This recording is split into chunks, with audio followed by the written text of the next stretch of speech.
시대적 사역자를 제거하라라는 제목인데요. 주일 예배는 킹덤 가스펠이라는 제목으로 지금 복음에 대해서 계속 나가고 있습니다. 예수님의 비유를 통해서 하나님의 나라의 이 비유에 대해서 계속 해왔고요. 이제는 당분간은 요한복음을 할 거예요.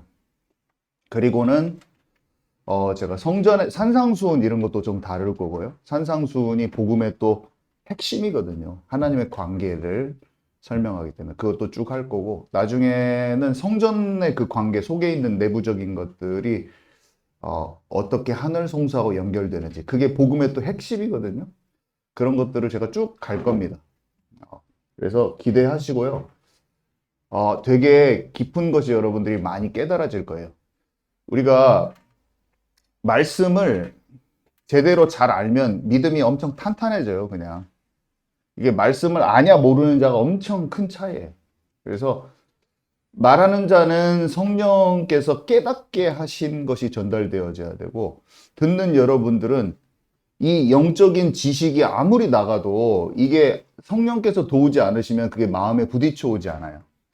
두 가지가 동시에 돼야 됩니다. 제가 하나님으로부터 알아진 것을 전달하지 못하잖아요. 그러면 엄청 지식을 전달하게 돼요. 그러니까 잘못된 지식, 아니면 깊은 지식이 아니라 얕은 지식을 전달하게 돼요. 그래서 제 전하는 자 자신이 하나님으로부터 받아야 됩니다. 그래서 성경 말씀도 제가 잘 하나님의 계시적으로 받아서 또 우리 교회 상황에 맞는 것을 딱 전달을 해야 되고요. 듣는 여러분들도 그게 정확하게 되지 않으면 하나님의 영으로 기도를 하셔야 돼요. 하나님, 이게 영으로 깨달아질 수 있게 해주십시오. 아무리 말해도 안 들리는 거예요. 여기에 우리 교회에 와서 제가 말한다고 들려지지 않습니다. 계속 완고한 채로 남아있을 수도 있어요. 그래서 그거를 기도를 꼭 하셔야 돼요. 저를 위해서 기도하셔요. 진짜 하나님 막힌 사람이 되지 않도록, 막힌 사람이 되지 않고 통로가 되도록 기도하시고, 여러분들은 받았을 때 그게 내가 옥토박 되어서 좀 부딪혀오고 깨달아지도록, 성령은요 우리를 진리 가운데로 인도를 하시고 하나님의 깊은 것을 알게 하신단 말이에요. 진리로 접근하는 것도 하나님의 은혜라니까요. 진리로 접근이 잘 안 됩니다, 사람들이. 가짜 정보가 많고 얕아요. 그래서 이것을 꼭 같이 기도하셔서 만나가 풍성한 교회가 돼야 돼요. 하나님이 주시는 하늘 양식이 풍성한 교회가 돼야 돼요. 이 시대에 하나님 주시는 생명의 말씀이 풍성한 교회가 돼야 돼요. 그래서 이것을 놓고 같이 기도해서 하나님이 진짜 주시는 것, 우리에게 딱 주시는 그 매일의 만나가 주어지는 저와 여러분 되기 바랍니다. 그래서 여러분들이 새벽 예배 이렇게 진행할 때도 마찬가지예요. 그냥 하지 마시고 그것을 딱 내게 떨어지는 걸 달라고 하세요. 한마디가 있어도 돼요. 한마디만. 하나님이 내게 주시는 음성, 우리가 오늘 들어야 될 것은 묵상 속에 들어가면은 진짜 한 3마디만 해도 끝나버립니다, 여러분. 진짜로 그 꿰뚫는 말이 있거든요. 그것을 받아야 되는 거예요. 아멘이시죠? 자, 그래서 지난주에 제가 이제 요한복음 1장을 했는데, 요한복음 1장에 보니까 요한이 로고스라는 단어로, 말씀이라는 것으로 예수님을 잘 설명해 준 게 요한복음 1장이었어요. 근데 요한이요, 1장에 요한이란 사람을 말하고 있는데 그 요한은 지금 자신이 아니에요. 그랬죠? 지금 이거 어려운 거 아니에요? 너무 어려우면 안 돼요, 지금? 요한복음 1장에 요한은 지금 예수님의 사랑받는 제자 요한이라고 그랬잖아요, 여러분. 지난주에 제가 설명했잖아요. 예수님, 성만찬 때 옆에 누워서 예수님한테 기대에 있던 그 요한이잖아요. 근데 이 요한 말고 예수님을 세례준 세례 요한이라는 사람 있잖아요. 이 세례 요한은 지금 이 요한하고 다르다고 제가 말했어요. 요한복음을 쓴 요한은 요한계시록도 쓰고 요한 1, 2, 3서도 쓴 그 요한이에요. 요한복음 쓰고 요한계시록 쓰고 요한 1, 2, 3서. 그죠? 사도 요한이에요. 이 사람은 사도 요한이에요. 사도. 베드로랑 같이 막 다녔던, 베드로랑 같이 성전 미문에 있었던 안진뱅이 일으킨 사람, 베드로가 일으켰을 때 둘이 같이 기도하라고 갔던 그 사람, 그 요한. 예수님 십자가 못 박혔을 때 예수님이 내 어머니를 맡아주라고 부탁한 그 요한, 이 요한이란 말이에요. 근데 세례 요한은 다른 사람이라고 설명해 줬죠. 세례 요한은 예수님을 세례해 줬고, 광야에 외치는 소리였고, 그 당대에 엄청 강력한 선지자였단 말이에요. 사람들이 예수님보다 세례 요한이 더 유명해. 전국적으로 유명한 거예요, 세례 요한이. 여러분들 지금 지금 이게 지금 감이 안 와. 지금 우리는 지금 그게 감이 안 와. 지금 잘 몰라. 당대에 엄청 유명한 목사님이라고 보면 되는 거예요. 예를 들면. 예수님은 어느 정도냐면 몰라. 그냥 목사 아들이야. 사람들이 몰라요, 전혀. 근데 지금 진짜 유명한 목사님 누구라고 그럴까? 좀 유명한데 좀 센 목사님 없어요? 누구 예를 들 만한 사람? 폴 워셔 목사님. 우리나라에서. 우리나라 전국적으로 유명한 사람 혹시 없어요? 아무튼 사도 요한이요, 지금 여기에 이렇게 기록한 이유, 요한을, 예수님을 설명하면서 요한이라는 사람을 거론할 수밖에 없었던 이유, 예수님에서 요한복음 1장은 예수님을 설명하는데 지금 6절에서 8절 15절에서 요한은요 빛이 아니다, 빛을 선전하는 사람이었지 빛이 아니다, 빛에 대해 증언하는 사람이었지 빛은 예수님이지, 그 사람 빛이 아니다라고 이렇게 얘기하고 또 밑에다 뭐다라 이렇게 얘기했냐. 그 정도로 세례 요한이 이름이 높았다는 거예요, 여러분. 아멘이십니까? 이해 가시죠? 그 얘기를 오늘 설명할 거예요. 그 내용이 성경에 잘 써 있어요. 얼마나 세례 요한의 명성이 높았는지 사람들한테. 얼마나. 그래서 요한이요, 이것을 지금 기록할 때 그 말을 할 수밖에 없어요. 자, 그래서 첫 번째, 사도 요한이 이것을 기록한 이유는 뭐냐면, 이것을 기록했다는 말은 뭐냐면, 제가 여기에 사도 요한이 이것을 기록한 이유에서 이것이 뭐냐면, 여러분 집중하고 계십니까? 듣고 계십니까? 제 말 듣고 계세요? 네. 세례 요한이 왜, 헷갈린다. 사도 요한이 왜 세례 요한에서 기록했냐, 그 기록한 이유를 지금 제가 설명하려고 해요. 제가 여기서 이것을 기록한 이유라면 이것이 지금 여러분 모를 수도 있잖아요. 사도 요한이 세례 요한을 기록한 이유는 뭐냐면, 두 번이나 거론한 이유는 예수님보다 이 세례 요한, 제가 침례 요한이라고도 말했잖아요. 그죠?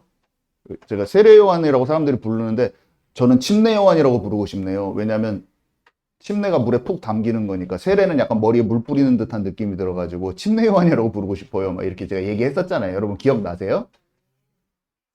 제가 세례 요한이라고 부르든 침례 요한이라고 부르든 같은 사람입니다. 지금 제가 세례 요한으로 불렀다가 침례 요한으로 불렀다가 막 할 수도 있어요. 여기도 그렇게 적어놨어요. 사도 요한하고 구분 짓기 위해서. 그죠? 사도 요한은 예수님의 사랑받는 제자. 아이고, 부가 설명이 많네요. 그죠? 근데 알긴 알아야 돼요. 헷갈리니까. 왜 세례 요한에 대해서 이렇게 얘기하면서 예수님하고 구분을 짓는 말을 계속 하고 있냐. 그때 당시에 예수님이 세례 요한 때문에 가리워져 있는 거야, 자꾸. 예수님이 그리스도 되심이 자꾸 가려지는 거야. 그래서 이 세례 요한이 누구인지 정확히 말해주려고 하는 거예요. 그는 빛이 아니라는 거예요. 빛에 대해서 증언하러 온 자다. 이것이 첫 번째 맥락입니다, 지금. 자, 두 번째 갑니다. 여러분 잘 따라오셔야 돼요. 이 세례 요한은요, 진짜 그것에 대한 설명을 제가 쭉 할 거란 말이에요. 구약에 예언된 사람이었어요. 그러니까 사람들이 이거 다 알고 있거든요. 그러니까 엄청 놀란 거야. 자, 말라기라는 선지자는 언제 사람이냐면, 여러분, 솔로몬 성전이 수요일 날 제가 말했죠. 솔로몬 성전이 한번 무너졌다가 바벨론 포로됐던 사람들이 귀환해가지고 성전을 재건했어요, 안 했어요? 했죠. 그리고 나서 한 100년 정도 지나면서 있었던 인물이 말라기 선지자예요. 근데 이 말라기 선지자는 성경의 최고 마지막을 기록한 게 아니라 구약 때 예수님이 오시기 전에 한 400년의 기록을 해놓고 그 뒤에는 선지서가 기록된 게 없어요. 마지막에 기록된 사람이 말라기였어, 이 사람이. 근데 이 사람이 쓸 때 이미 성전을 회복했던 그 또 스룹바벨이랑 에스라랑 느헤미야랑 막 이런 사람들이 성전을 학계 이런 사람들이 막 진짜 성전을 재건했던 그런 마음이 그 불타던 열망이 신앙을 회복하고자 했던 그 마음이 또 벌써 사그라들었네. 그때 이 사람이 외친 거예요. 장차 하나님의 심판이 있을 건데 그때 하나님께서 엘리야 같은 선지자를 보내서 하나님 아버지의 마음을 백성들의 마음을 하나님께로 돌이키게 할 그 사람의 선지자가 나타날 것이다 라는 것을 400년 전에 예언을 한 거예요. 그러니까 세례 요한에 대한 예언을 한 거예요. 엘리야 같은 성정을 가진 심령을 가진 그런 엘리야가 어떤 사람이었어? 진짜 백성들을 하나님께로 돌이키고자 했잖아요. 아시죠? 갈멜살 전투. 그런 엘리야의 심령을 가진 이 백성들을 하나님께로 마음을 회복하게 할 자가 온다는 것을 이 말라기 선지자가 얘기한 거예요. 400년 전에. 예수님 오시기 전에. 그죠? 세례 요한에도. 그거를 읽도록 하겠습니다. 말라기 4장 5절에서 6절입니다. 시작. 보라, 여호와의 크고 두려운 날이 이르기 전에 내가 선지자 엘리야를 너희에게 보내리니 그가 아버지의 마음을 자녀에게로 돌이키게 하고 자녀들의 마음을 그들의 아버지에게로 돌이키게 하리라. 돌이키지 아니하면 두렵건대 내가 와서 저주로 그 땅을 칠까 하노라 하시니라. 맨. 네, 말라기 선지자가 이 엘리야 같은 선지자가 온다고 한 예언의 말씀인 거예요. 그러고 나서 예수님이 이제 세례 요한에 대해서 이 사람이 그 엘리야라고 하는 장면이 마태복음 11장 13절에 14절입니다. 우리 함께 읽습니다. 시작. 모든 선지자와 율법이 예언한 것은 요한까지니 만일 너희가 즐겨 받을진대 오리라 한 엘리야가 곧 이 사람이니라. 네, 예수님이 세례 요한한테 세례도 받고 그 세례 요한 제자들이 나중에 자기한테 오거든요. 근데 예수님이 그 세례 요한, 당대 세례 요한은 훨씬 유명했어요. 예수님은 이름도 없어. 근데 이 예수님이 세례 요한에 대해서 딱 말하는 장면인 거예요. 이 사람이 말라기 선지자가 예언한 그 엘리야라고 말한 그 사람이야. 엘리야의 심령을 갖고 나에 대해서 증언하러 온 사람이야. 라고 예수님이 딱 말해줍니다. 한마디로 이 세례 요한은요. 구약에서 예언된 예수님 오시기 전에 이 하나님께 마음을 회개케 하고 돌이키게 할 그 사람인 거예요, 이 사람이. 자, 여기까지 알고 세 번째로 넘어갑니다. 자, 그래서요, 이런 사람들이요, 이걸 다 안다니까, 유대인들은. 그래서 어떻게 됐어요? 막 그때 또 영적인 목마름이 엄청나게 있는 거예요. 여러분, 솔로몬 성전 파괴됐을 때 바벨론 사람들이 막 회복돼서 바벨론 포로에서 귀환할 때 그 에스라와 그런 제가 말씀드렸잖아요. 이 느헤미야 이런 사람들이 다니엘도 마찬가지였고 성전이 파괴돼서 진짜 회복돼야 돼 이런 마음이 있었잖아요. 이런 것처럼 스룹바벨 성전이 또 금세 100년 만에 그렇게 사람들의 마음이 식어지고 성전은 재건됐는데 금방 식어져서 시간이 흐르기 시작했어요. 근데 그 400년 동안에 무슨 일이 있었냐면 헬라 제국 알렉산더 대왕이 헬라 제국이 페르시아를 집어삼키고 나서 그 헬라 제국 다음에는 로마가 집어삼켰거든요. 그 헬라 제국 때 많은 왕들이 있었는데 거기에 에피파네스 4세라고 그 인물이 있는데 그 사람은 또 막 성전을 막 더럽히고 난리를 했어. 성전을 막 그 스룹바벨 성전에서 막 우상 숭배하고 막 거기에서 아무튼 에피파네스 4세 인터넷 쳐보세요. 유명한 사람이야.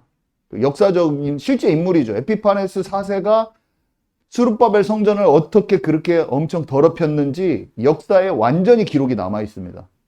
하나님께서 성전 자체를 완전히 무너뜨리진 않았지만 성전 자체는 언제 무너지면 AD 70년에 무너지죠. 예수님 당시에. 그때 이제 깨져서 지금까지 파괴돼 있잖아요. 근데 이미 복음을 놓쳐버리고 언약을 놓쳐버린 그 이스라엘 백성에게 그 2차로 재건된 그 스룹바벨 성전이 금세 더럽혀져 버렸어요. 헬라 제국 때. 그리고 나서 시간이 점점점 더 흐르면서 이스라엘 백성들의 그 복음은 다 희미해지고 그러면서 400년이 지나서 예수님이 그때 세례 요한이 먼저 등장하고 예수님이 나타난 거죠. 근데 여러분 한마디로 말라기 예언 후에 400년이나 이 사람들은요 그 어떤 선지자에 대한 그런 열망이 있었던 거예요. 소망이, 희망이, 민족적인 어떤 희망이라고 해야 될까요? 유다 백성들은 말라기 선지자가 예언한 대로 하나님과 백성과의 관계를 회복시킬 어떤 선지자를 열망하고 있어요. 근데 세례 요한이 갑자기 나타나가지고 회개하라 천국이 가까웠느니라 하면서 막 세례 주고 하니까 막 전국에서 사람들이 몰려든 거야. 근데요 이 사람은 진짜 어떤 사람이냐면 여기 볼 건데 누가복음 1장 13절 거기 있습니다. 같이 읽겠습니다. 천사가 시작. 천사가 그에게 이르되 사가랴야 무서워하지 말라. 너희 간구함이 들린지라. 내 아내 엘리사벳이 내게 아들을 낳아 주리니 그 이름을 요한이라 하라. 그 밑에도 또 한 14절에 17절 읽을게요. 시작. 너도 기뻐하고 즐거워할 것이요 많은 사람도 그의 태어남을 기뻐하리니 이는 그가 주 앞에 큰 자가 되며 포도주나 독한 술을 마시지 아니하며 모태로부터 성령의 충만함을 받아 이스라엘 자손을 주 곧 그들의 하나님께로 많이 돌아오게 하겠습니다. 그가 또 엘리야의 심령과 능력으로 주 앞에 먼저 와서 아버지의 마음을 자식에게 거스르는 자를 의인의 슬기에 돌아오게 하고 주를 위하여 세운 백성을 준비하리라. 아멘. 네. 이게 제사장 사가랴라는 사람이 있었는데 이 제사장 사가랴 이 사람이 좀 중심이 깨끗한 사람이었어요. 그래서 이 다윗 시대 이후로 제사장들 집안은 그러니까 때가 되면은 이렇게 자기 기간이 있어. 그때 가서 성전에 가서 일하고 제사장 직분을 1년 내내 하는 게 아니라 그 팀이 짜져 있어. 기간이. 그래서 가서 일을 하거든요. 이 사람이 성전 가서 일하는데 가브리엘 천사가 나타난 거예요. 그러니까 자식이 없었거든요. 아들이 없었는데 이 사람이 제사장 가문이면 그래도 대제사장은 아니었어. 대제사장은 따로 있고 제사장들 대제사장 하면 이거 제사장이 많거든요. 근데 그래서 그 제사장 많은 제사장들이 1년의 기간을 나눠서 가서 성전에서 봉사를 한단 말이에요. 왜냐면 제사가 맨날 있잖아. 그게 일이 엄청 많잖아요. 막 그 번제 소제 막 드리는 거 엄청 많고 막 하니까 기간을 정해서 가는데 이 사람이 가서 일하는 그때 제사장 가문에 아들이 없는데 사람이 중심이 괜찮은 사람한테 하나님이 가브리엘 천사를 보내가지고 아들을 낳을 것인데 이름을 요한이라고 하라고 가브리엘 천사가 알려줘요. 가브리엘 천사는 누구예요? 다니엘하고도 얘기한 그 천사. 다니엘한테 찾아간 천사가 가브리엘이요. 가브리엘이랑 대화하잖아요. 근데 그 천사가 사가랴한테 가가지고 또 알려줬어요. 그러면서 엘리야의 심령과 능력으로 주 앞에 먼저 와서 아버지 아들을 자식에게 거스르는 자를 의인의 슬기에 돌아오게 하고 주를 위하여 세운 백성을 준비하리라. 이거 말라기 선지자한테 말했던 그 똑같은 말을 해주네. 여러분 찾으셨어요? 지금 방금 누가복음 1장 14절에 17절. 아까 그 말라기 선지자가 예언한 그 사람이 네 아들이 그렇게 될 거야 라고 딱 얘기를 해줍니다. 그리고 나서 그 누가복음 1장 나중에 여러분 읽어보시면 되는데 그러고 나서 사가랴가 막 예언을 하는데 특별히 자기 아들한테 이제 요한한테 예언을 딱 하는 장면이 누가복음 1장 76절에서 77절이에요. 우리 함께 아이야 읽겠습니다. 시작. 아이야 너는 지극히 높으신 분의 선지자라고 불릴 것이다. 내가 주님보다 앞서가서 그분의 길을 예비할 것이며 그분의 백성에게 죄의 용서를 통한 구원의 지식을 전해줄 것이다. 네, 그분의 길을 예비하고 그리스도의 길을 예비하고 네가 말라기 선지자가 얘기한 네가 그 선지자야. 이 사가랴가 처음에는요 가브리엘이 말해줄 때 어떻게 우리 집에서 이런 일이 일어나겠습니까 해가지고 그 말 했다가 입이 또 벙어리 돼가지고 벙어리 돼요. 또 안 믿어갖고 그리고 또 입 벙어리 돼가지고 또 오래 살다가 태어날 때 돼가지고 보니까 사람들이 막 동네 자기 친척들이 와가지고 이름을 사가랴 2세로 막 해야 된대. 사가랴로 막 해야 된대. 사가랴로. 그러니까 자기가 지금 들었잖아요. 믿음이 있잖아요. 그러니까 믿음이 없어가지고 입이 벙어리 됐기 때문에 이제 믿음이 살아났을 거 아니에요. 얼마나 고민을 했겠어요. 믿음 없는 말 했다가 또 벙어리 돼가지고. 그리고 막 그 사람들 앞에 가가지고 막 적어줘. 막 이름은 요한이라고 해야 됩니다. 그러니까 갑자기 입이 툭 터지면서 갑자기 말을 하게 됐어. 사가랴가 여기 읽어보면 나와요. 그리고 나서 이 예언을 딱 하는 거야. 이 아이야, 너는 선지자야. 이거 믿음이 돌아왔어, 지금. 거기 누가복음 1장 읽어보세요. 엄청 재밌습니다. 그분의 길을 예비할 것이다. 자신의 아들 요한이 말라기 선지자가 예언한 그 선지자인 것을 사람들 앞에서 예언이지만 선포를 딱 해버리는 거예요. 믿음의 선포를. 지금 아직 얘가 자라지도 않았는데 딱 믿음으로 선포를 하는 거예요. 자, 네 번째 가겠습니다. 그래서 사람들의 반응과 세례 요한의 태도. 이게 컸잖아요. 그래서 이 사람이 컸어요. 근데 사람들이 그 동네 사람들한테 자기 친척들이랑 막 다 말했단 말이야. 사람들이 다 알아. 가브리엘 천사가 와가지고 한 거, 사가랴가 입에 입 벙어리 됐다가 갑자기 뚫린 거, 막 그 예언한 거 막 사람들이 다 알아. 그리고 막 제사장 집안은 그때는 엄청, 제사장 집안이라는 것은 좀 큰 거예요. 유명난 집이야. 이게 그래서, 이게 진짜 장난이, 소문이 막 곳곳에 나는 거예요. 마태복음 3장 5절에서 6절. 우리 함께 읽도록 하겠습니다. 이때에 시작. 이때 예루살렘과 온 유대와 요단강 사방에서 다 그에게 나와서 자기들의 죄를 자복하고 요단강에서 그에게 세례를 받더니. 여러분, 말씀에서 많은 걸 찾을 수가 있어야 돼요. 전국이 다 들썩거렸다는 것을 여러분 그 문장에서 볼 수 있어야 돼요. 어디예요? 예루살렘은 뭐예요? 수도 예루살렘. 온 유대는 뭐예요?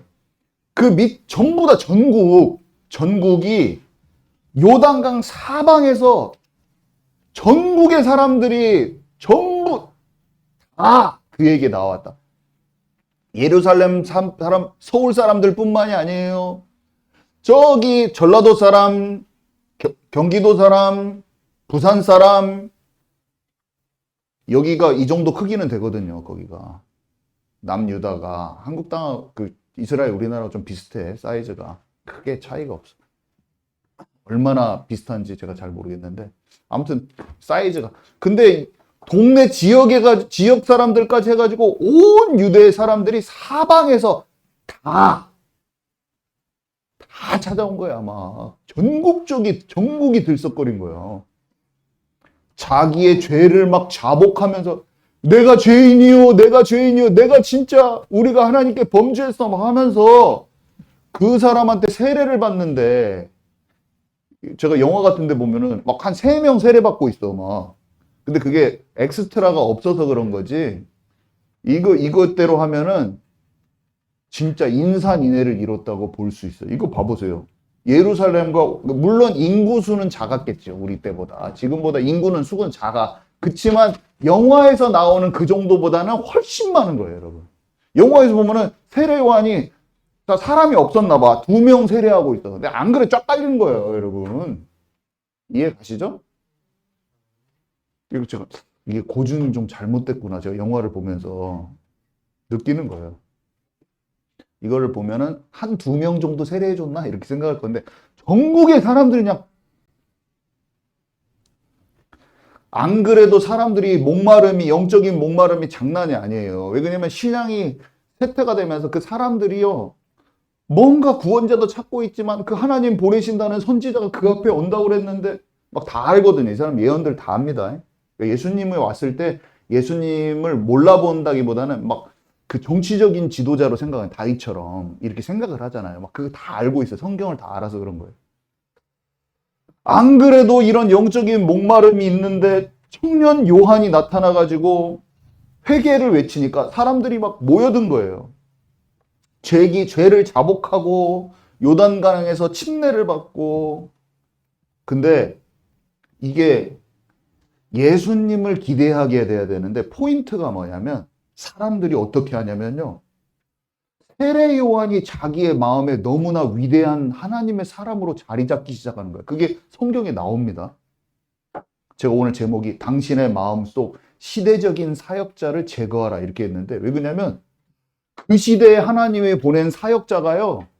자기의 마음에 너무 크게 자리 잡아서 그리스도가 낄 틈이 없는 거야. 약간 그렇게 되기 시작하는 거예요, 여기에. 오매불망 기다리던 그 마음이 세례 요한에게 집중되기 시작하는 거예요, 갑자기. 그런 엄청난 역사가 일어나니까, 사람들이. 그게 잘 안 바뀌려고 하는 거예요. 뭔가 심판전에 보내신다는 하나님의 그 선지자가 그에 대한 소망이요, 유대민족의 꿈이고 희망이었던 그게 자기의 마음에 막 들이차는 거야. 그리고 세례 요한을 보니까 전국적으로 그런 일이 일어나니까 지금 하나님의 역사다 이건 거예요. 그러면서 어디까지 생각하냐? 누가복음 3장 15절을 읽도록 하겠습니다. 여기 없네요? 읽도록 하겠습니다. 시작. 백성들이 바라고 기다림으로 모든 사람들이 요한을 혹 그리스도신가 심중에 생각하니. 이제 이 사람 그리스도 아니야? 거기까지 나오기 시작하는 거예요. 이게 역사가 선지자라고 그랬는데 사실 그리스도 아니야? 막 하면서 사람들이 이제 막 세례받고 하고 막 거기 막 전국의 사람들이 몰려고 하니까 이제 그리스도인가? 뭐 여기까지 오는 거예요. 서로 의견을 주고받는 거예요. 서로 이야기를 나누는데 그리스도가 아닐까 하면서 기대하기 시작하는 거예요. 여러분, 사람들은요, 눈에 보이는 것에 그렇게 혹해. 여러분이랑 저도 참 사람이 제가 목사가 되고 보니까 뭐가 있냐면요. 하나님이 지도자로 세우면 지도자의 역할을 할 수 있는 역량을 부여를 하시더라고요. 저는 어렸을 때부터 항상 이렇게 어디 가서 이렇게 사람들을 이끌거나 리더십을 발휘하거나 한 적이 없어요. 거의 그런 거 하면 도망가고, 뭐 임원들 뽑고 하면 도망가고, 교회에서도 항상 그래서 어디서 발표하는 것도 싫어하고. 근데 목사를 하나님이 하게 해서 부르심을 주셔서 하니까 어떤 사람을 어떻게 움직여야 되는 게 딱 발달을 하더라고. 그래서 뭐를 알게 됐냐면, 이건 조직은 이렇게 경영을 하고 사람들은 어떻게 움직이고 어떻게 꽉 이렇게 땡기고 그런 것에 대해서 이게 기술이 늘어나, 사람은. 그래서 그거를 10년, 20년 하면 도가 틉니다. 말로 사람을 움직이고 내 속에서, 우리가 자꾸 얘기하지만 속에서 진정한 하나님의 것을 전달하는 것보다 사람을 요리조리 움직일 수가 있는 힘을 알게 돼요. 제가 이게 얼마나 무섭냐면 그게 발달을 하잖아요. 한 10년, 20년 하면 내 의도대로 할 수가 있어요. 어떻게? 다른 사람은 눈치 못 채고 은근하게 내 속에서 진짜 숨은 동기와 계산이 치유되지 않으면 많은 목사들, 특히 목사들은 사람을 움직여서 돈을 아무도 모르게 할 수 있어요.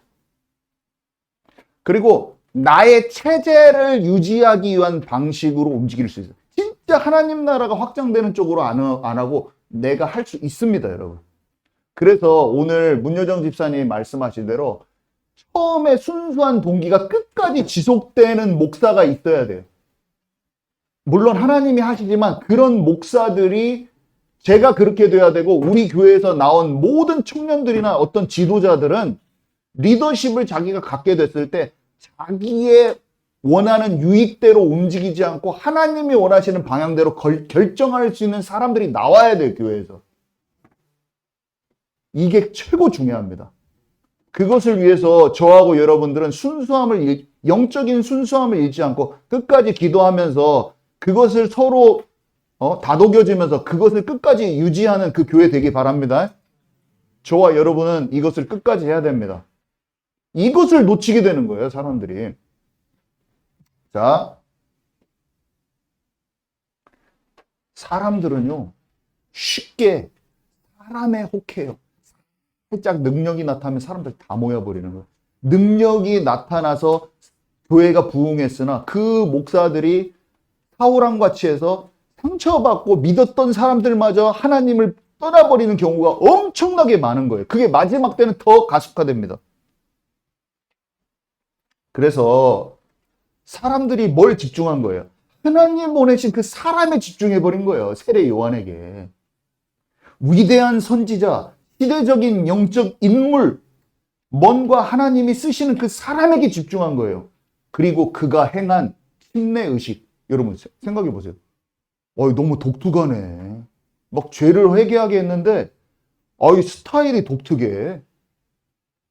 그때 당시에 침례 요한이 그 요단강에서 세례를 줬다. 이것이 사람들의 마음에 와, 이거 뭐냐? 이건 진짜 듣도 보지도 못한 물속에 들어갔다 나오니까 막 장난이 아닌 거예요, 여러분. 우리가 영화에서 보면 이렇게 막 흙탕물에 똥물에 막 들어갔다 나온 거 같이 이게 뭐야? 막 이렇게 생각할 수 있지만 아니라니까. 이 사람들의 마음은 이 하나님의 사람이 이렇게 딱 했다가 딱 하니 이건 뭐야? 물 속에 들어갔다 막 나도 하고 싶어. 나도 하고 싶어 막. 여러분 이해 가십니까? 근데 요한은 딱 어떻게 합니까? 마태복음 3장 11절에서 12절 우리 함께 읽습니다. 시작. 나는 너희로 회개하게 하기 위하여 물로 세례를 베풀거니와 내 뒤에 오시는 이는 나보다 능력이 많으시니 나는 그의 신을 들기도 감당하지 못하겠노라. 그는 성령과 불로 너희에게 세례를 베푸실 것이요 손에 키를 들고 자기의 타작마당을 정하게 하사 알곡은 모아 곳간에 들이고 죽정이는 꺼지지 않는 불에 태우시리라. 예수님이 하나님의 어린 양이라는 거예요. 예수님이 그리스도라는 거예요. 자기가 그리스도가 아닌 것을 계속 말해줘요. 여기 한 군데뿐만이 아니라 다 알려줍니다. 여러분 우리의 사역이 어떻게 돼야 됩니까? 사람을요 우리 자신에게 집중시키면 안 돼요. 다윗이 어떻게 해요? 진짜 인기가 많았거든요. 근데 하나님, 주님이 나의 왕이십니다. 주님이 나의 목자십니다. 주님이 나의 산성이시오 요새이시오.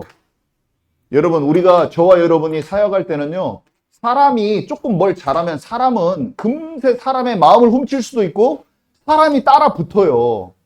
그때 여러분 뭘 해야 됩니까? 모든 영광을 하나님께 돌릴 줄 아는 저와 여러분 되기 바랍니다. 중앙아시아 갔는데 우리 경찬이가 갔는데 막 여학생들이 막 또 따라 붙을 수가 있어. 우리 태준이가 찬양했는데 한국의 아이돌만 생각해. 충분히 그런 일이 발생할 수 있어요. 진짜예요. 가면은요, 내가 늙었는데도 막 나를 대학생들이 막 와가지고 막 친한 척, 진짜로. 그게 한류가 무섭더라고. 그 정도로 마음이 열린 게 복음을 위해서 하나님이 이 나라를 다윗의 그 인기처럼 굉장히 하나님께서 영광스럽게 하셨어요. 한국 나라가 흠모할 만큼 부유한 나라가 됐고, 참 패션이나 모든 문화를 이끌 멋있게 하나님이 하셨단 말이에요. 그것은 다윗이 하나님 앞에 사람들 앞에 인기쟁이 된 거랑 비슷해. 근데 다윗은 어떻게 합니까? 오직 주님만이 왕이십니다. 이렇게 고백을 한 거예요. 한국의 그 아이돌들이 진짜 주님을 향하여 영광을 돌리고 하나님을 사랑하면 진짜 많이 돌아올 거예요. 이슬람 애들이. 근데 우리 태준이가 가서 이번에 가지만 많은 대학생 청년들을 만날 건데 진짜 하나님을 사랑하는 중심이 그 사람들한테 천천히 전달이 되잖아요. 그럼 걔네들이 다 돌아올 거예요. 가면 태준이 지금 딱 가면 딱 애들이 다 아이돌처럼 보겠구나. 진짜 많이 다 애들이 따라옵니다. 좋아해요. 얘기하고 싶어. 자, 우리는 우리에게 집중하게 하면 안 되는 거예요. 그 사람의 마음이 나를 좋아했을 때 내가 사랑하는 사람이 진짜 주님이고 그리스도시면 그들이 우리를 본받아서 그리스도께로 그 마음이 연결되게 돼 있다는 거 여러분 아시기 바랍니다. 자, 그런데요. 자, 5번. 왜 그렇게 된 것인가? 그러니까 왜 세례 요한이 그리스도까지 생각하도록 됐는가? 누가복음 1장 65절에서 66절을 읽는데 이게 뭐냐면 아까 누가복음 아까 1장이 뭐였어요? 가브리엘 천사가 세례 요한의 아버지 사가랴한테 나타나서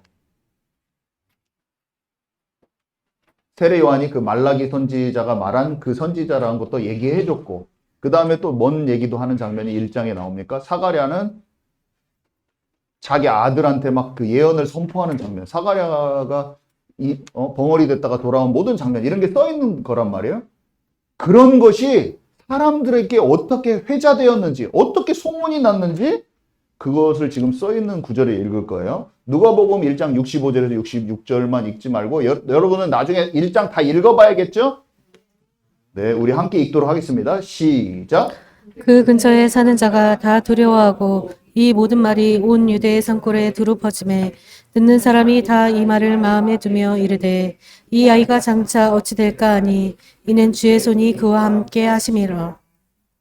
왜 사람들이 그렇게 세례요한이 막 나타나서 말했을 때 사람들이 다 온 방방곡곡에서 찾아왔냐면 이때 이미 근처에 사는 사람들은 그 말 듣고 천사 나타난 거 보고 다 두려워했고 온 유대 산골에 그 유대는 막 산들도 많고 하잖아요. 아시죠? 다윗이 막 맨날 숨어 다니잖아요. 거기 다 산이 많아서 그래. 그 구석구석에 막 총 구석에도 살고 막 부락들이 있고 막 다 한단 말이에요. 이 말이 유대 땅 전체에 다 두루 퍼졌어요. 예수님이 그리스도인 거는 안 퍼졌어. 그냥 목사 아들로 있었어. 나사렛. 거기에서 그냥 목사 아들로 컸잖아요. 그거는 소문이 안 퍼졌어요. 소문이 퍼진 것은 누구냐면 요한이야. 요한의 소문이 유대 온 동네에 소문이 난 거예요. 뭔 소문이 났어요? 어이구, 그 사가랴 제사장 가문에서 그 말라기 선지자가 예언한 그 선지자가 나왔다더라. 그냥 온데 소문이 난 거예요. 천사가 나타나가지고 가브리엘 천사장 알지? 가브리엘 천사, 다니엘을 만났던 천사인지 다 알아, 사람들은. 다니엘한테 그 막 정말 예언 다 해주고 막 그 가브리엘 천사가 사가랴 집에 왔대. 사가랴 그 사람 입에 막 벙어리 됐다가 그 사람이 이름 요한이란 이름 써야 된다고 막 그거 말로 못 해가지고 막 글씨로 써가지고 요한 안 돼요. 요한의 이름 요한으로 해야 됩니다. 내 아들. 그러니까 입이 막 갑자기 막 사람들 이 발 없는 말이 천리 간다고 소문이 그냥 엄청 빠르잖아요. 온 전국의 백성들이 다 아는 거예요. 그러니까 세례요한한테 전국에서 그렇게 온 거예요, 사람들이. 여러분 그때 느낌 조금 살아나십니까? 살아나시죠? 그래서 세례요한이 그리스도까지 생각하는 거예요, 사람들이. 전국이 그냥 들썩거려가지고. 자, 6번째. 근데 우리는요, 이 침례 요한, 이 세례 요한이 우리 마음속에도 생기기가 너무 쉽다는 것을 깨달아야 되는 거예요, 여러분. 예수님이 초림하실 때도 그랬는데 재림하실 때 예수님이 뭐라고 그래요? 사람들이 내 이름으로 와서 그리스도라 하고 그때 거짓 선지자들 많이 일어난다고 하셨잖아요. 예수님 초림하셨을 때도 마찬가지지만 재림하실 때도 당연히 사람들이 사람을 마음에 흠모하는 게 더 많아진다는 것을 여러분 깨닫기 바랍니다. 사람을 마음에 자꾸 두는 거야. 어떤 단체나 그 세례했던 막 그 침례했던 그 역사들과 구름대 같이 사람들이 모이는 집회와 뭔가 북적대는 사람들이 막 모여드는 그런 것들이 사람들은 더 눈에 보이는 걸 더 흠모하는 거예요. 그리스도와 예수님과 진짜 세밀한 교제, 나 혼자 있을 때 주님과 함께 질문하고 묻고 그거보다 뭔가 눈에 보여지는 게 너무 좋은 거예요. 여러분과 저는 그런 사역자가 되면 안 돼요. 사람들이 개인이 하나님과 깊은 관계로 들어가는 걸 도와줘야 돼.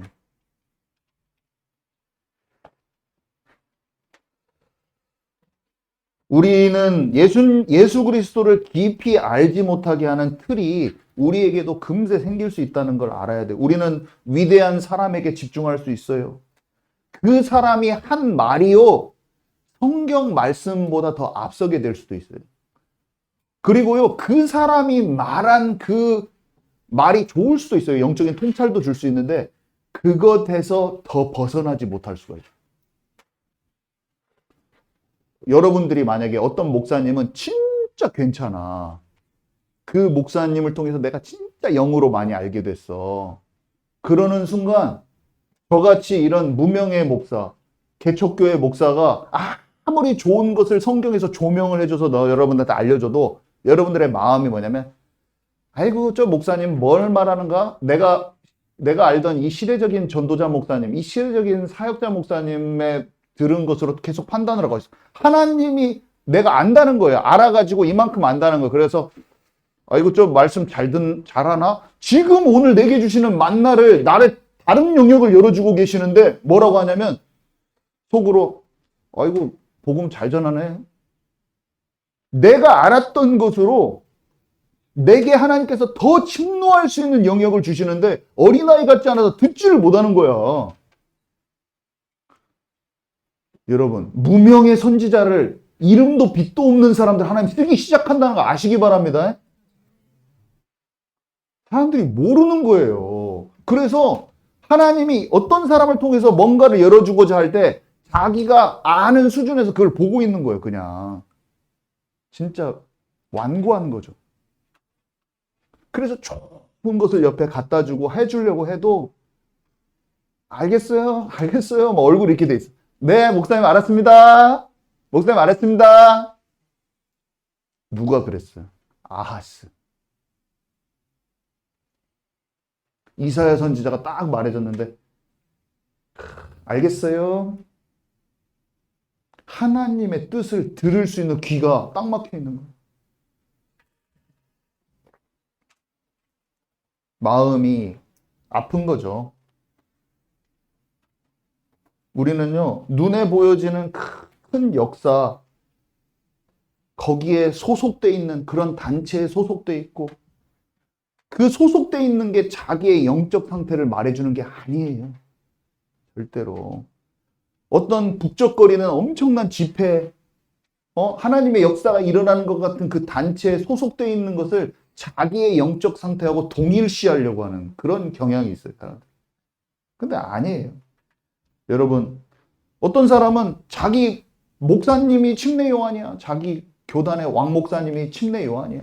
어떤 사람은 자기가 속한 교단이나 교파가 이 세례 요한이야. 어떤 사람은 자기가 오랫동안 익숙해온 그 스타일, 믿음의 스타일, 믿음의 제도, 이런 게 침례 요한인 거예요. 내가 익숙한 스타일의 이 믿음 생활이, 내가 지금 소속된 이런 무브먼트가 나에게 구원을 준다, 이게 생명을 준다고 생각하는 그런 착각 속에 있는 거예요. 오늘날 믿는다고 하는 사람들에게 이런 것들이요, 예수님을 더 깊게 만나는 것보다 더 중요한 조건들이 되기 시작했어요. 예수님 자체보다 더 중요한 것이 됐어요. 예수님을 깊이 만나는 것보다 더 중요하게 되기 시작하는 거예요. 마지막 때 엄청 많이 일어납니다. 저도 그런 것들을 막 나도 모르게 그렇게 되더라고. 그거를 막 아니라고 어느 날 깨달아졌어. 기도 중에 깨트리려고 발버둥을 치니까 막 사람들이 이상하게 보는 거예요. 너 왜 그래? 막 하면서. 근데 아무리 기도해봐도 아니야. 제가 깨치고 조금 나와보니까 보이더라고. 이게 내가 너무 편협하구나. 여러분, 하나님의 은혜로 좀 깨어지는 것을 경험하는 저와 여러분 되기 바랍니다. 이런 게 너무나 그렇게 되기가 쉬워요. 그래서 거기에 그대로 남아있는 사람들이 보이거든요. 하나님의 뜻에 따라 자신을 깨트리고 넓혀가고 회개하는 것보다 자기가 섬기는 단체나 목회자의 기준과 방향을 따르는 게 우선시 돼가지고 하나님의 넓은 것을 못 봐요. 이것은 사람을 존중하지 말라는 말이 아니에요. 이거 사람을 존중하지 말라는 게 아니에요. 영적 질서를 어지럽히라는 말도 아니에요. 그런 것과 달라요. 당연히 내게 할당한 그런 영적인 질서와 존중 가운데 당연히 있어야 돼요. 그렇지만 소경된 경건의 능력을 모양만 남아있고 경건의 능력만 있는데 너희가 돌아서라고 했단 말이에요. 우리가 분별할 수 있어야 됩니다. 그것 자체가 경건의 능력과 모양과 능력 자체가 분별이 안 돼 있는 상태에서 내가 소경된 상태에서 있는 그건 잘못된 거예요. 고민할 수 있는 분별력이 필요한다는 거예요, 여러분. 아멘이십니까? 제가 어떤 분이 쓴 메시지가 저한테 누가 보내줬어요, 이번 주에. 제가 어저께 이걸 정리를 해봤는데, 사실은요, 하나님이 그분에게 그 글을 쓰신 하나님이 원하시는 것, 그분 자체와 그분에 속한 교단에 속한 그 현재 상황에 대해서 하나님 말씀하시는 것은 지금 그 사람이 속한 단체나 지도자들에게 큰 영적인 문제 이런 게 와가지고 하나님이 사건을 통해서 지금 들추시고 있는 상황이란 말이에요. 그분, 제가 이분 얼굴도 모르는 분이에요. 저한테 메시지가 왔어요. 그분이 쓴 글이라고 해서 왔는데, 하나님은 그분이 속한 그 교단의 지도자가 진짜 다윗의 길을 가기를 원하신단 말이에요. 하나님 앞에 자신을 진짜 직면하고 통회하고 자복하고 자기를 깨뜨리기를 원하셔요. 그리고 그 단체나 그 교단에 있는 모든 성도도 마찬가지로 지난날의 선민의식이나 우월감이나 이 세례 요한을 마음에 너무 많이 품었구나. 우리가 최고야. 이런 우월감과 거기에서 나온 복음에는 더 깊이 못 들어가서 방종의 흐름 같은 게 있었던 것을 철저히 회개하기를 지금 하나님 원하신단 말이에요. 근데 이분이 그러니까 자기들끼리 어떻게 서로 건네는 메시지였나 봐요. 그 내용을 뭐라고 썼는지 이런 맥락으로 썼어요. 제가 그대로 적긴 했는데 한 90% 똑같아요. 그 내용이 이런 맥락이에요. 제가 읽어보겠습니다. 하나님의 소원인 복음 전파를 위해서 이렇게 하고 있는 교단이 어디 있나요? 한 시대에 하나님이 우리 목사님을 쓰신 이유를 알아야 됩니다. 하나님이 하신 것입니다. 지금 한국 기독교에서 우리만큼 복음을 복음되게 가르치는 교단은 없습니다. 진짜 전도하기 때문에 하나님은 우리를 축복하실 겁니다. 우리 목사님은 복음을 가장 복음적으로 말씀을 잘 전했습니다. 특히 그리스도를 이처럼 평신도가 알기 쉽도록 강력하게 말한 목사가 어디 있나요? 성경의 전도를 이렇게 정확하게 말한 목사가 어디 있나요? 이렇게 하면서 쭉 다른 내용들이 있어요. 여러분, 이 말 속에서 아주 완고한 것을 느낄 수가 있어야 돼요, 여러분. 이렇게 돼 있는 거예요. 이게 세례 요한을 마음에 품은 유대인들이나 똑같다는 거예요. 지금 하나님이 우리에게 원하시는 것으로 나갈 마음이 전혀 없어. 내 자신도 안 보이고. 이것은 다른 곳에 있는 얘기가 아니에요. 곳곳에서 이 일이 일어나는 겁니다. 하나님께서 한국의 단체만 4군데를 무너뜨렸다고 제가 말했잖아요. 작년에. 하나님은 지금 우리에게 뭔가를 말씀하고 계셔요. 예수님이 재림하실 건데 우리의 마음에 단체나 교단이나 특정 인물이 우리 마음속에 어떤 특정 믿음의 스타일이 우리의 마음에 더 가득 고정되어 있기를 원치 않으세요, 하나님은. 여러분, 아멘이십니까? 예수 그리스도가 우리 안에 진정한 주인이 돼야 돼요. 어떤 스타일이 주인이 되면 안 돼요. 지금 똑같은 말이에요. 예수님 왔을 때는 똑같다는 거예요, 여러분. 침례 요한과 같이 사람이 또는 단체가 어떤 스타일이 자신의 믿음을 갖게 되는 이유가 되고 자랑이 되고 그게 비친 것처럼 그게 자기를 잘되게 하는 것처럼 하면 안 돼요. 그것은요, 사람과 단체와 소속감을 자기의 빛으로 삼고 의존하게 되는 거예요. 그래서 그런 사람들 어떻게 되냐면 거기에서 막 나오면은 그 자기가 의존했던 것을 잃으면 어떻게 되는지 아세요? 막 자기의 모든 생명이 없어지는 것처럼 안정감이 다 사라지고. 여러분, 아멘이십니까? 제 말 이해 가시나요?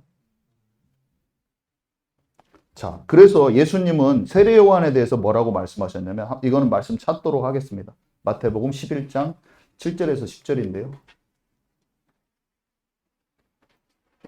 마태복음 11장 7절에서 10절.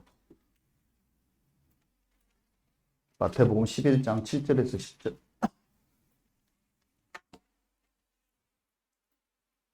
우리 함께 읽도록 하겠습니다. 그들이 떠나매 시작. 그들이 떠나매 예수께서 우리에게 요한에 대하여 말씀하시되 너희가 무엇을 보려고 광야에 나갔더냐?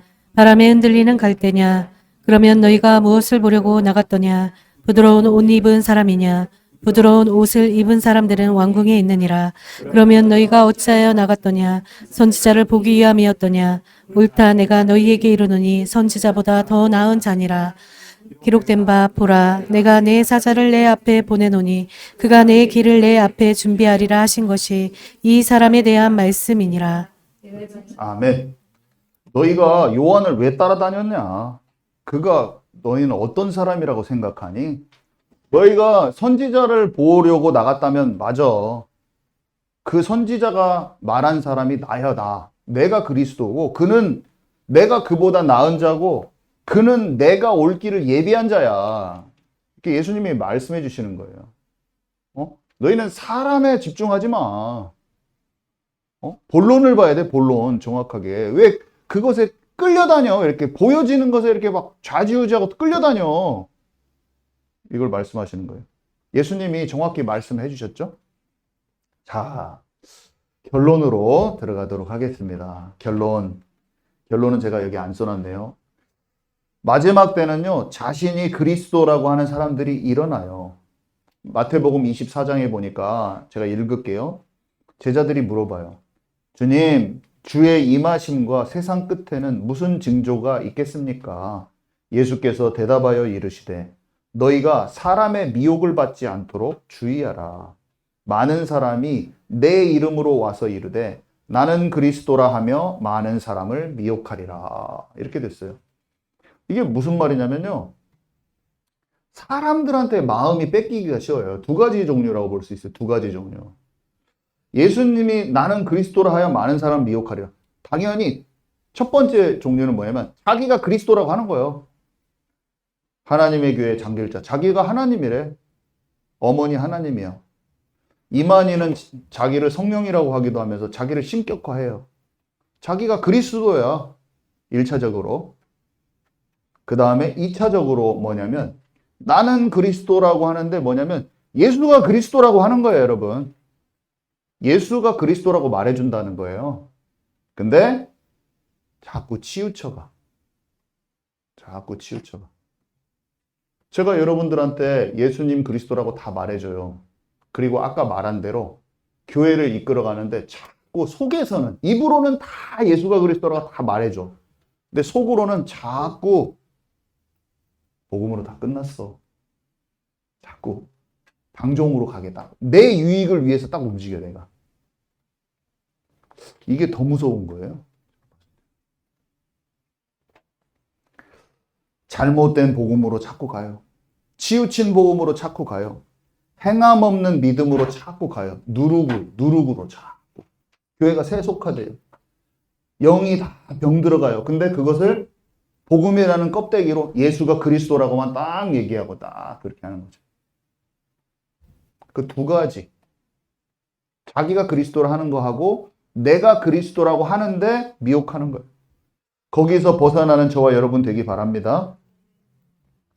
르호보암이, 제가 얘기했잖아요. 르호보암이 3년간 다윗의 길로 행하였다고 했잖아요. 르호보암은 솔로몬의 아들이었고 유다의 유다의 왕이었죠. 근데 3년 동안 다윗의 길로 갔어. 다윗의 길이 뭐예요? 하나님의 마음에 합한 자로. 근데 끝이 비참했잖아요. 3년 이후부터 어떻게 됐어요? 자기 마음대로 살았어. 하나님의 말씀을 버렸다고 그랬거든요. 하나님과 진짜 함께하면 강성해 가는 거예요.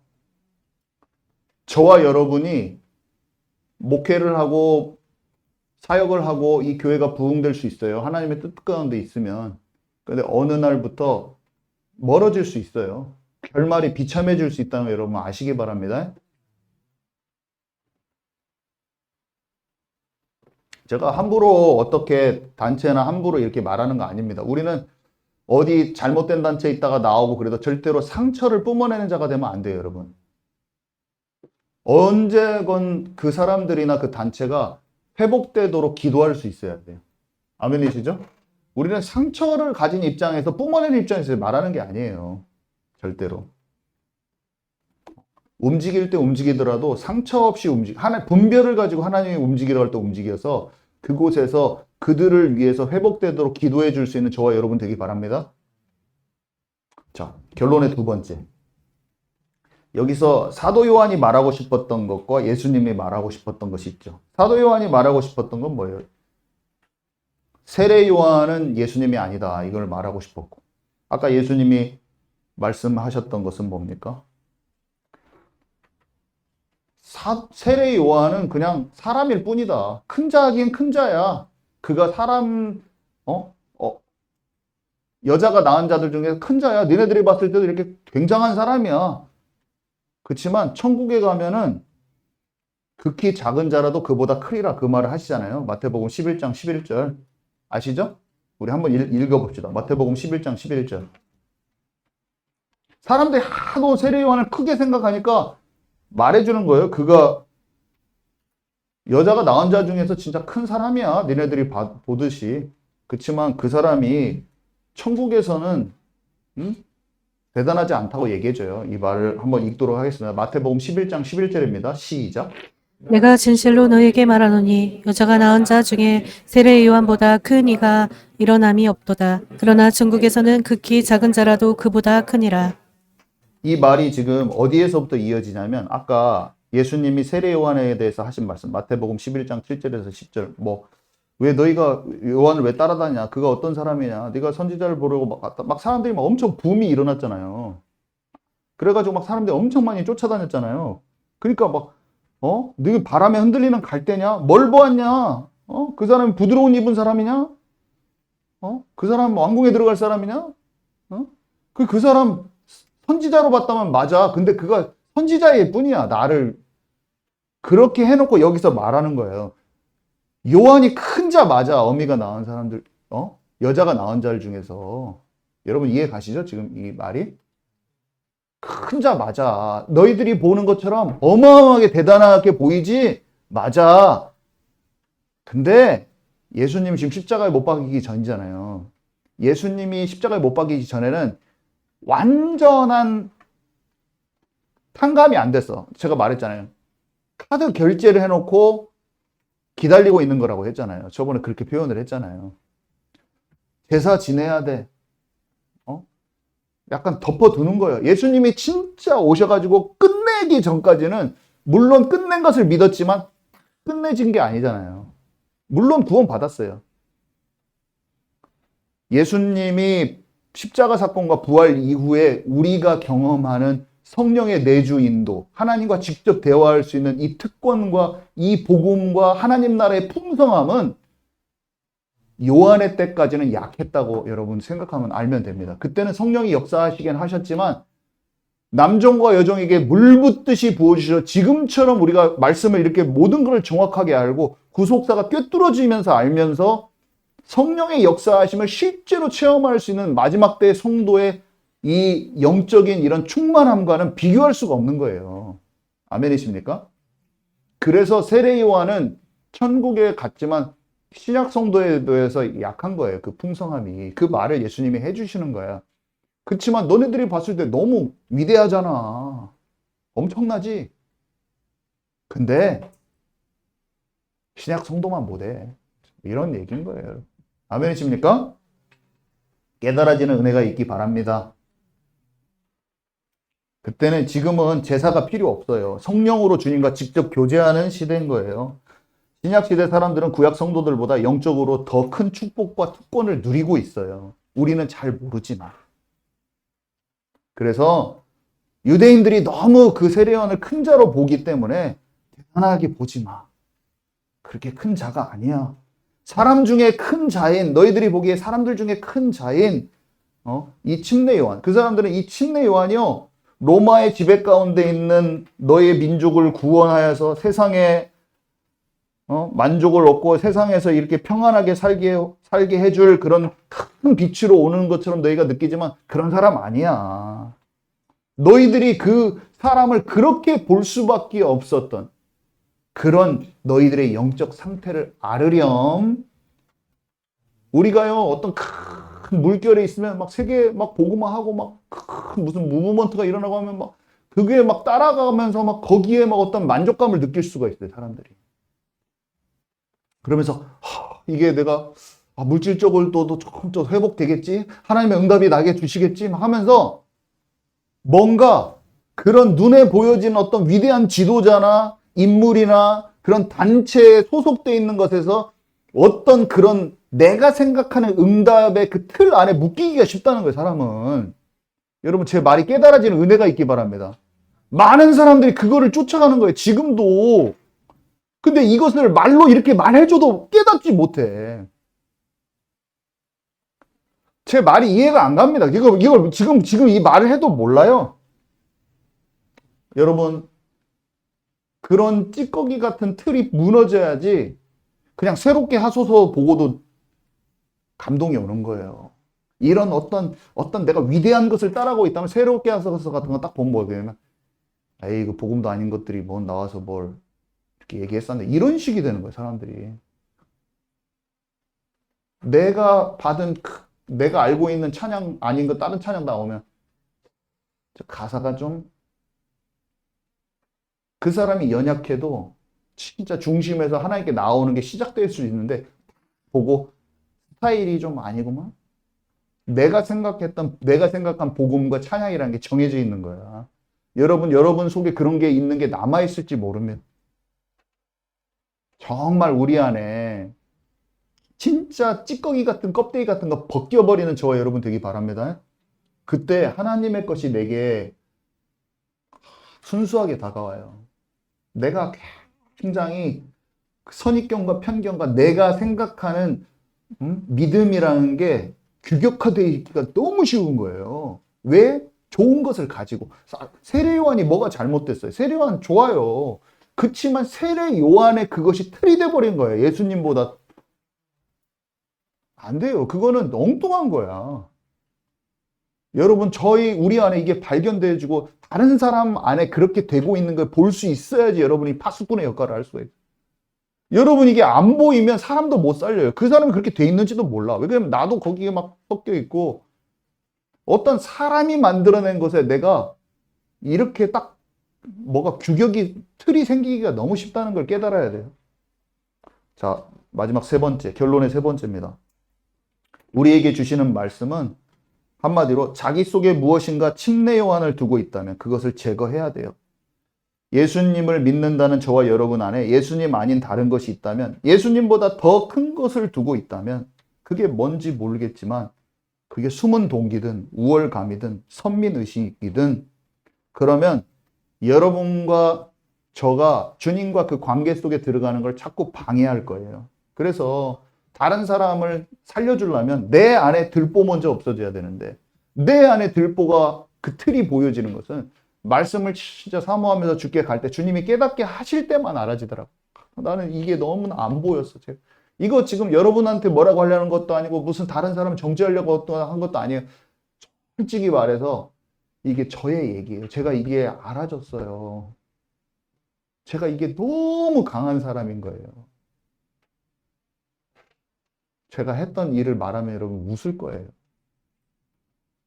그렇게 했는데 처절하게 깨트리시더라고요, 하나님. 그래서 여러분, 우리 절대 내 안에 들보를 없애고, 여러분, 우리가 포럼도 많이 하지만 다른 사람을 가르치는 것보다 뭐에 여러분 더 집중해야 되냐면, 들은 말씀으로 내 안이 더 조명이 돼야 돼요, 여러분. 아시죠? 내 얘기를 끄집어내서 내놓아야 돼요. 다른 사람을 절대로 말씀으로 오늘 치려고 하거나 가르치려고 하지 마시고, 내 안에 그 어떤 말씀을 통해서 내가 발견된 것을 하세요. 다른 거 갖다가 하지 마시고 오늘 말씀에서 내 안의 것이 조명되어야 된다는 여러분 꼭 기억하시기 바랍니다. 그게 안 되면 그 다른 사람의 흠집을 우리는 여기에서는 그렇게 할 필요 없어요. 내가 발견된 것을 말할 때 더 치유가 잘 됩니다. 그래서 내 자신이 놓친 점을 정확히 보고 그것을 서로 말해줘서 기도로 깊은 치유가 일어나는 저와 여러분 되기 바랍니다. 네, 기도합니다.